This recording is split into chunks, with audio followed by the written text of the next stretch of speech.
Hello. Before we start today's episode, if you would like a condensed version of what I'm talking about in this podcast, go ahead and subscribe to the Perfectionist Guide. You can read the entire thing in 3 minutes or less. To access this, go to CourtneyLoveGavin.com/newsletter.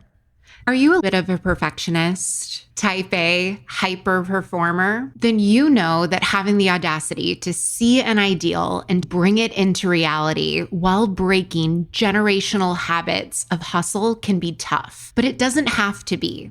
If you are ready to burn bright instead of burning out, to lead without losing yourself, and to enjoy the life you have worked so hard to create, then keep listening.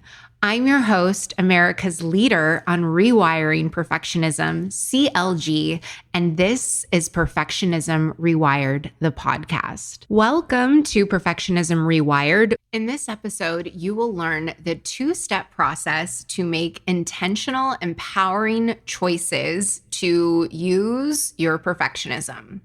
You can't change your perfectionistic tendencies without first understanding what's driving them. I created a 2-step process for knowing when your perfectionism is healthy for you and how to use it intentionally so it feels good. I call it the intention and impact method. These are 2 powerful questions that will create more curiosity, receptivity, and openness so that you can partner with your perfectionism. The first question you want to ask is, what's my intention here? The second is, what's the impact? Why are these questions important? Because they help you see when you are using your perfectionistic tendencies out of reaction, habit, or avoidance. And the more you understand how this is showing up, the quicker you're going to be able to notice when you are reverting back to pressure or reacting to stressors. From a young age, most of us are operating in a simmer, stressy level. Our amygdala starts to interpret all of these uh-ohs around us. So your amygdala is your alarm bell system in your brain, and it actually gets bigger and bigger and bigger the more that we use it, especially when you start to get into a more stressful place and you don't properly get out of stress. When I say get out of stress, I'm not talking about going on a retreat or downing a glass of wine to take the edge off. I'm talking about metabolizing the stress that is in your body. When you start to feel stress building up within you, and then something else happens, and then something else happens, your alarm bell system gets more sensitive. And pretty soon you start to interpret everything as being a huge threat. You think, did I do this the right way? Is there something wrong? Is that person mad at me? Something that you might normally be able to handle because your stress levels have built up. Someone not liking you, being rejected, that is going to feel like a threat. Then the perfectionistic traits come in and they become a shield from these perceived threats instead of being this powerful sword that you can use to blaze a new trail. The best way to really own your perfectionism is to start paying attention, because it can be so fast and so automatic.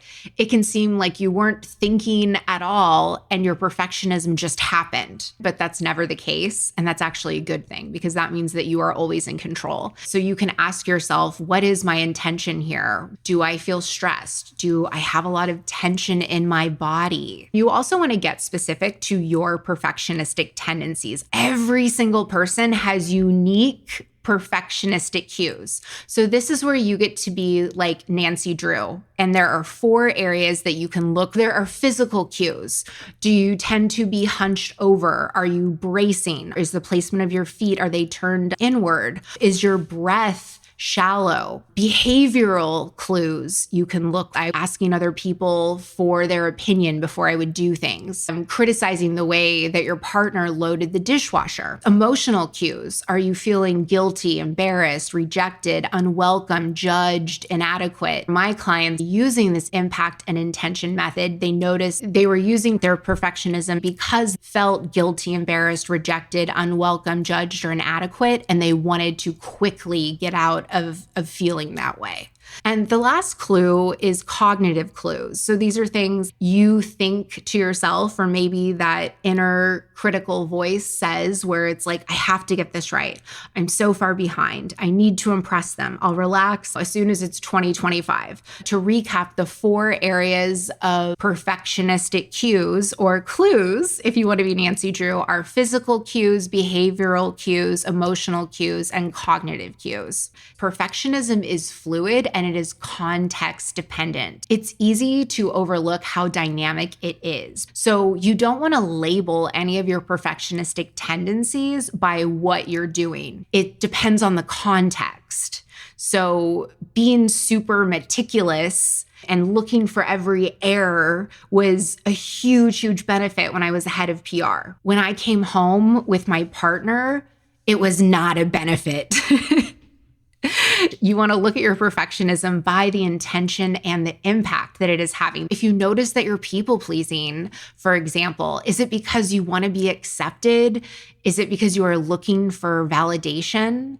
Anything that you do to fit in or to gain approval, like once my husband is happy with me, then I will be worthy of love. If there is a contract, like if this, then this, when it comes to your intention, if your why for your perfectionism is an answer other than because it makes me feel alive, because this is what I really want to do, because this is what I desire, because this is what is in line with my values, because this is what lights me up, then your perfectionism is unhealthy.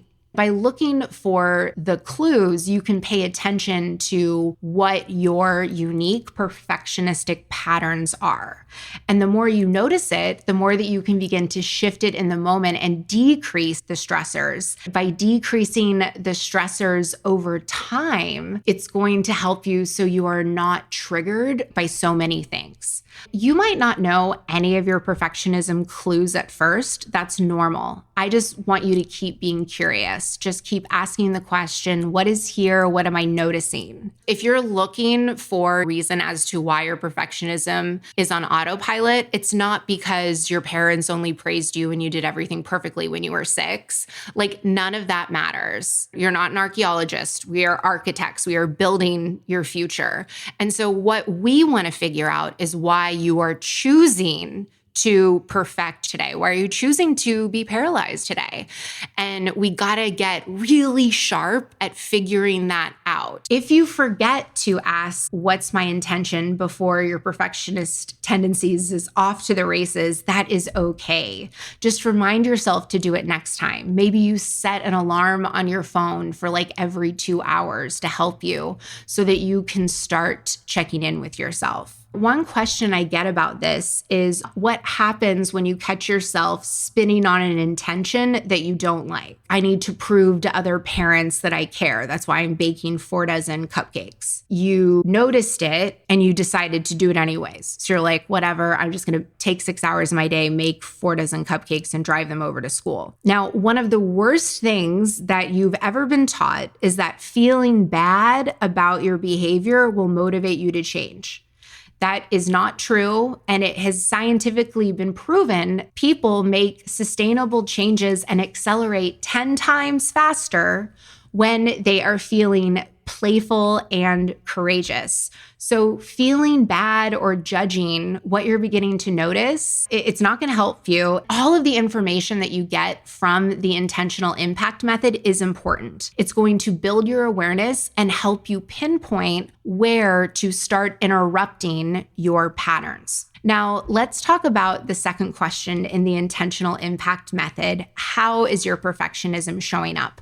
What is the impact? I want you to ask yourself before you start and halfway, how is this feeling? If it felt energizing for you to intentionally organize the bookshelf and 3 hours have gone by, Does that still feel energizing to you?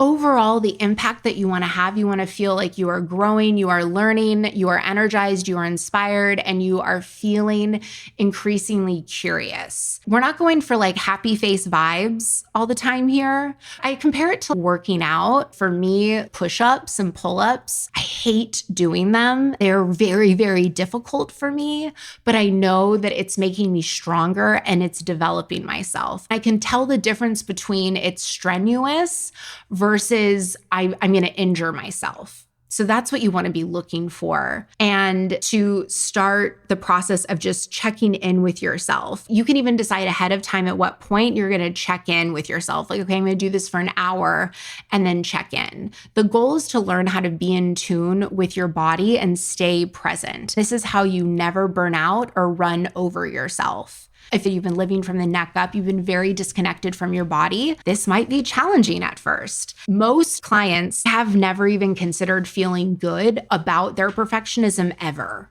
When they check in with their perfectionism, and they'll notice at an hour, they're feeling sort of drained, but their all or nothing thinking will come in and they'll be like, I need to finish it. I need to do all the steps. And what they don't realize is they're over functioning. I just want you to think about this. If you're always playing your same plays with perfectionism, you're never going to learn what actually needs to be done. Try this at work. Just like pick a time that you're going to do this. And if the hour is up and it's 80% instead of 100%, just send it in, see what happens. Colleagues start praising for completing things faster. All of the worries about the amount of errors or all these imaginary concerns disappear, and you actually get your time back. And the insula, which is one of my favorite parts of the brain, the insula is involved with us being able to choose how we feel in our body, our motivation, decision-making, our mood, our ability to be present and experience pleasure.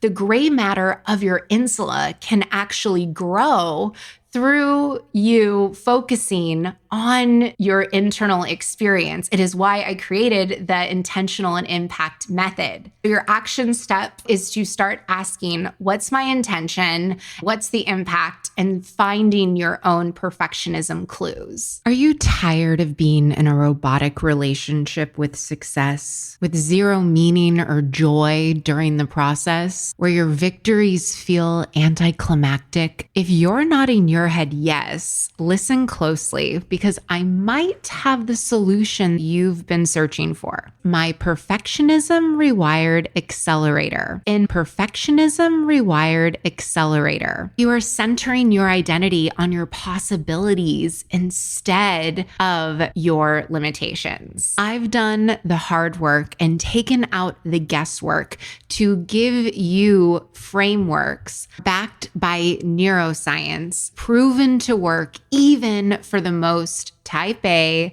high-strung, stubborn, control freak perfectionists. In the first 30 days, you'll possess a quiet confidence, so secure in yourself and your achievements. Your self-compassion will go up at least 250%. So if you want to save yourself years of trial and error, go to CourtneyLoveGavin.com/accelerator today, or just click the link in the show notes to check out the Perfectionism Rewired Accelerator.